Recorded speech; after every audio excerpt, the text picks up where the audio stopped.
Welcome to the Young Crones Cafe, where you can get a magic brew full of all sorts of information, both witchy and practical. Today's Metaphysical Kernel of Thought is the Path Tradition and Introduction. Think of a journey down a path leading into and through the woods. It meanders to and fro with no clear destination visible in front of you. There may be times, at least initially, when you can follow a map to see where you are heading next, and other times the map turns out to be outdated or inaccurate for where you are trying to go. As you progress along, sometimes the path is smooth and easy, and other times it is full of holes and rocky, but you keep moving forward. Sometimes you think you know exactly where to go next and find the way blocked, so you have to backtrack to move forward. Sometimes you may find others walking and share the path for a time, but most of the time it is a solitary journey. Now think of this path as a way to think about a spiritual practice of witchcraft. Many of us start out reading and studying as much as we can about it, find some things that work when we actually get up the courage to actually try them, and recognize that other things people are telling us we should be doing don't work for us at all. We may feel like we are lost in a woods at times with no clear sense of direction, but we keep trying and moving forward, and eventually we get a glimpse of where we are intended to go and how we need to practice our craft in ways that make sense to what we believe at the moment, and that actually are producing the results we were hoping to achieve. We believe that part of the joy of the practice of witchcraft is that we get to create our own rituals and spells to continuously question and refine our beliefs about how the universe works, how we conceive the divine, who provides us with the energies we work to connect with on deeper and deeper levels, and to fan our internal spark of the divine, which longs for and facilitates our desire for personal growth and development. Somewhere along the line of practicing together, we began to recognize that we were actually creating our own ways of practicing modern traditional witchcraft. We are creating a constantly evolving tradition that is based on a lot of personal work and experience. We are on a continuous journey of discovery and change. So the path was the name we started using to describe this tradition, and it has stuck. We choose to think of it as just another one of those synchronicities that shows up to let us know we are moving in the right direction. Two Young Crones is an expansion of the personal spiritual practices of Elizabeth A. Wordsmith and Sue, a visual artist.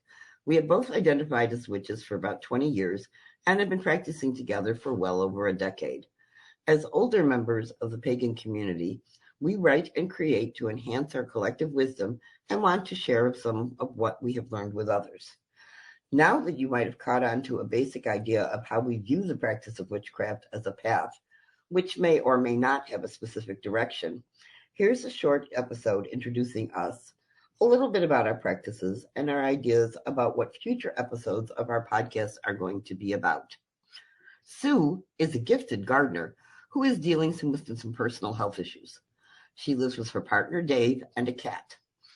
As a visual artist, she creates works that are meant for people to use to connect to their own personal energies and the energies of the universe.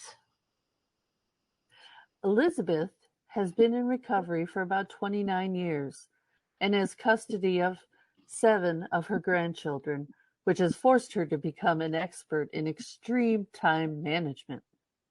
As a former counselor, she has a very pragmatic life attitude. She's published several works on Amazon and insists on spending some time every day in front of the computer, creating content of all kinds. Neither of us is young in age, but we work at staying young in spirit, especially when it comes to learning about new ways to create ritual and work magic in our daily lives that we can adapt to our own limitations. We believe a crone is someone who has some expertise in some area of life, whether magical or mundane, and that age really has nothing to do with it. So, Elizabeth, what made you want to start a podcast? I found podcasts riding around in my car because I spend an awful lot of time driving grandchildren everywhere. And it was a way for me to connect with more of an online witchcraft community and hear how other people are practicing what they practice and their ideas about what witchcraft is, how they do things, and so on. And so many of them have a focus on what they more beginning witches, Witchcraft 101, as it were, which is great because we need that. But I also miss the fact that there aren't as many out there with practitioners who are older, who've been doing it for a while and might have a different take on things. And I thought, okay, we could do that. So what made you agree to try the whole podcasting thing with me, Miss Sue? Well, I'd say there's three main reasons. First and foremost, I believe that this is part of my spiritual practice, that I want to share what I've learned over the years, both with you and separately, so that I can help others to find their own spiritual practice and to find that joy that I found. The second reason is mainly Elizabeth's enthusiasm. Her absolute dedication to this project inspires me every day. And the third reason is kind of a funny one. All through school, high school and college, the only time I ever got in trouble was for talking too much in the 4th grade. And Elizabeth and I never have a problem with chatting about things we find interesting. So I knew that we could do wonderful things with this project. Yeah. Exactly. I know you and I do have a tendency to ramble sometimes. My grandchildren are always like, but you said you were going to end your meeting 20 minutes ago. Okay, never mind. Okay, so with that being said, what is the best part for you about being a witch or practicing witchcraft? Oh, good question. The best part about being a witch for me is the wonderful combination of creating the sense and feeling of self-empowerment that I can make positive changes in my life and I am not a victim of my life. And also that awe-inspiring feeling of being connected to the whole world, especially in ritual. For me, and what about you, Elizabeth? Let me ask you the same question. For me, it's the freedom of being able to create ritual and write magic. It doesn't have, there's no rule book anywhere. There's nobody that tells me this is how you should think about it. This is how you should worship whatever you choose to worship. The things have to be a set order. Otherwise, they're not going to be right. It's that joy of creation, I think, more than anything else. And finding the words that work, that convey, like you said, that connection that we have to the world and to the magic. Oh, absolutely. With that being said, what do you think you struggle with most about in your own practice? I have the hardest time when I lose the balance of riding the hedge. What I mean by that is to be able to spend your days with one foot in the mundane and one foot in the magical, and to be able to do well in both sides. And when I fall so deeply into the mundane that I actually forget I'm a witch, I forget that I am a powerful spiritual being having a human experience. But luckily, I'm able to catch myself much quicker when that happens now. What do you wish someone had told you when you were first starting out, Elizabeth? For me, that it's not all about doing it right or having the right tools or just the perfect crystal, or you can't do a spell because you don't have this herb sitting there on your altar. I think it's more about learning that I'm the magic and I am the witch, and it's not about the stuff or the words. It's that feeling of learning about the energies that we work with and discovering that we don't command anything, that we're allies in, like you said, changing ourselves for the better. Oh, yeah. What about you? I wish someone had told you. I think one of the I would have wanted someone to say, relax, just cool out and dig yourself. You know, this is not, this is a journey, not an event. And there are no right or wrongs. You know, I'm probably the same as you when I first started getting interested in this, in witchcraft as a spirituality and a philosophy of life. I read everything I could get my hands on. And not for nothing, a lot of it conflicted. And, you know, these people said this and these people said this. And I realized, just like you, that I was allowed myself to be empowered to make my own decisions about what works for me. And I think that, I don't know if it would have helped if you still have to go through all those processes, but yes, relax, have fun. Probably not. I think all newcomers to this path often come from traditions where there are rules and where you're told what to think and what to believe. And it's almost like recovering from that. You need that structure initially.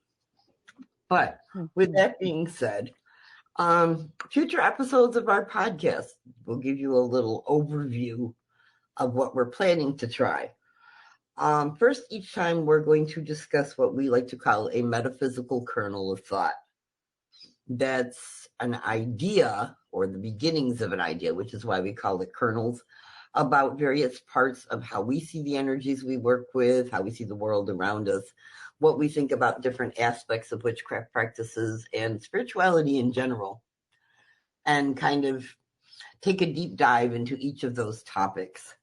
And then we're going to talk about what we call witch stones, which is our oracle deck. And Sue, you're going to take the lead on that one. So why don't you give us a little idea of what you might like to talk about? Witch stones oracle, something that we have developed ourselves, the two young crones. Was a work in progress for 12 years or so, but now we have what we believe is a unique and amazingly powerful divination tool. There are 32 stones or cards, and they're divided into two sections. The concrete, which deal with mundane things and cycles and seasons. Witch stones are a unique divination tool created by two young crones that are a set of 32 stones that have pictographs of various witchcraft archetypes and concepts that can be read to answer a question, give a heads up on the day's energy, or as a more advanced reading. We've been using them in our practice and doing readings for a number of years. Originally stones, the cards are divided into two sets, similar to the major and minor arcana of the tarot deck. The first set of 16 are called the concrete stones, which deal with specific types of physical energy. These include the four directions, the phases of the moon, the Sabbats, and the cross-quarter times. The second set of 16 are called the conceptual stones, which deal with physical activities and things and the energy of actions or results or mental concepts or practices of witchcraft and the energy of thoughts or processes for special growth and change. The symbols and glyphs we use represent various aspects of the path. Terrific. So what you're going to do each time is kind of discuss an individual card, for want of a better word, to introduce our listeners to this system of divination. And then finally, we're going to finish up with what we call, jokingly, our tips and tricks and witchy hints section, where we'll take turns giving you guys the benefit of our years of experience, usually as the result of something we screwed up, where we really learned something or found a way to make things go a little easier. in both the magical and the mundane side of things, because we think our lives are much better when we don't get too caught up in one or the other. So we hope you'll continue to enjoy listening to our ramblings, as it were, each week. And this episode was specifically designed to just give you a little background into who and what we are and why the heck we're trying to do this. Enjoy. Enjoy. We're so glad that you joined us.